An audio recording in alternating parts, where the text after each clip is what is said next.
पूरा वीडियो देखो। अच्छे लगे तो कमेंट में बताना। बरसाने की वो भानुकुल की लाडली श्री राधा और नंदगांव के वो माखन चोर कन्हैया। जब पहली बार दोनों की नजरें मिली तो मानो समय ठहर गया। न कोई शब्द कहे गए, न कोई वादा किया गया। बस दो आंखें मिलीं और ब्रह्मांड का सबसे सुंदर राग गूंज उठा। कृष्ण पूरे ब्रह्मांड को नचाते थे, लेकिन जब राधा जी सामने आती थीं, तो वो स्वयं सुध बुध खो बैठते थे। कान्हा की बांसुरी तब तक मौन रहती थी जब तक राधा की पायल की छनक उसे अनुमति न दे दे। वह प्रेम कोई साधारण मोह नहीं था। वह तो दो शरीरों में एक ही धड़कन का स्पंदन था। मथुरा जाने के बाद भले ही संसार को लगा कि राधा और कृष्ण शारीरिक रूप से अलग हो गए हैं, लेकिन सत्य तो यह था कि वे आत्मिक रूप से कभी अलग हो ही नहीं सकते थे। जब भी शरद पूर्णिमा की रात आती, वृंदावन के निधिवन में एक अलौकिक चमत्कार होता था।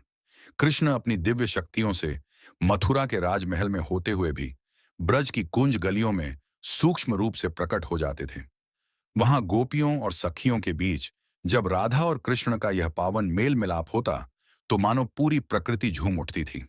यमुना की लहरें शांत होकर इस दिव्य मिलन को निहारती और आसमान से देवतागण सुंदर फूलों की वर्षा करते थे। महारास की उस जादुई रात में कृष्ण जितने रूप धरते, माता राधा भी उतने ही रूप धरकर उनके साथ नृत्य करती थीं। वह कोई भौतिक नृत्य नहीं था।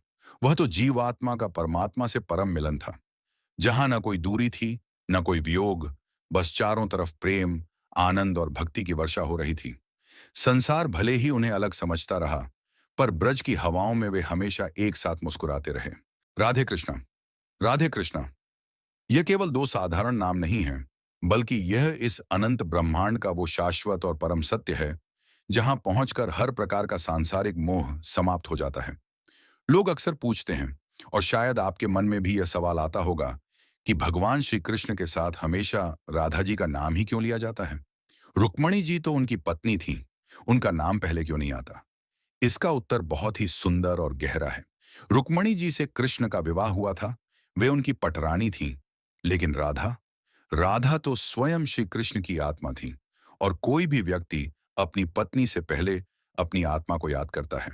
जब हम मुख से राधे शब्द निकालते हैं, तो हम प्रेम की उस परम पराकाष्ठा को पुकारते हैं जो निस्वार्थ है।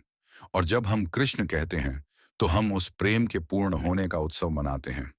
आज की इस भाग-दौड़ भरी जिंदगी में, जहां हर तरफ चिंता, तनाव और अकेलापन है, आइए अगले 10 मिनट के लिए इस भौतिक दुनिया के सारे दुखों को भूल जाते हैं, अपने मन को शांत करते हैं और गोलोक के उस पावन, अलौकिक और दिव्य प्रेम की गहराइयों में डूब जाते हैं, जहां सिर्फ आनंद ही आनंद है। वीडियो अच्छी लगी हो तो सब्सक्राइब कर लो।